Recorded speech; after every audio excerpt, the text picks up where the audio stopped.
അല്ല ഫ്രണ്ട്സ്, അപ്പോൾ ഇന്ന് എൻ്റെ അനിയൻ്റെ ബർത്ത്ഡേ ആണ്. ഞങ്ങൾ കേക്ക് വാങ്ങിച്ച് കട്ട് ചെയ്യാനുള്ള പ്ലാൻ ഉണ്ട്. അപ്പോൾ അതിന് സെലിബ്രേറ്റ് ചെയ്യാനുള്ള സാധനങ്ങൾ ഞങ്ങൾ കുറച്ച് വാങ്ങിച്ചിരുന്നു. അത് നിങ്ങൾക്ക് പരിചയപ്പെടുത്തി തരാം.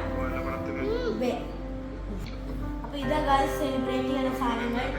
ഇതാ എൻ്റെ ബർത്ത്ഡേ ബോയ്ക്കുള്ള ക്യാപ്പ് ഹാപ്പി ബർത്ത്ഡേ എന്ന് എഴുതിയിരുന്നു. പിന്നെ ഉള്ളത് 9th ബർത്ത്ഡേ എന്ന് എഴുതിയുള്ള ഒരു ക്യാൻഡിൽ. പിന്നെ ഹാപ്പി ബർത്ത്ഡേയുടെ ലെറ്റേഴ്സാണിത്. ഇത് ഞങ്ങൾ ഒട്ടിക്കണം. പിന്നെ ബലൂണാണ്. ഇതിൽ ഫുൾ ബ്ലൂ ആണ്. ഹാപ്പി ബർത്ത്ഡേ ഇതിൽ ബലൂൺസാണ്. റെഡ് പിങ്ക് ഒക്കെ ഉണ്ട്. കുറച്ചെൻ്റെ അനിയനും എടുത്തിട്ടുണ്ട്. അപ്പോൾ ഇതൊക്കെയാണ് സാധനങ്ങൾ. ഇനി ഞങ്ങൾ ഡെക്കറേറ്റ് ചെയ്യാനുള്ള വർക്ക് ഉണ്ട് ഞങ്ങൾക്ക്.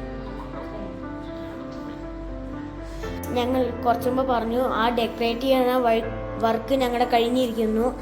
ഡെക്കറേറ്റ് ചെയ്തിരിക്കുന്നത് ഞങ്ങൾ ലുല്ലുക്ക് പോകാൻ പോവുകയാണ്. അപ്പോൾ ലുല്ലു പോയിട്ട് ഇനി ഞങ്ങൾ കേക്ക് വാങ്ങിച്ചിട്ട് വരും. Let's go to Lulu guys.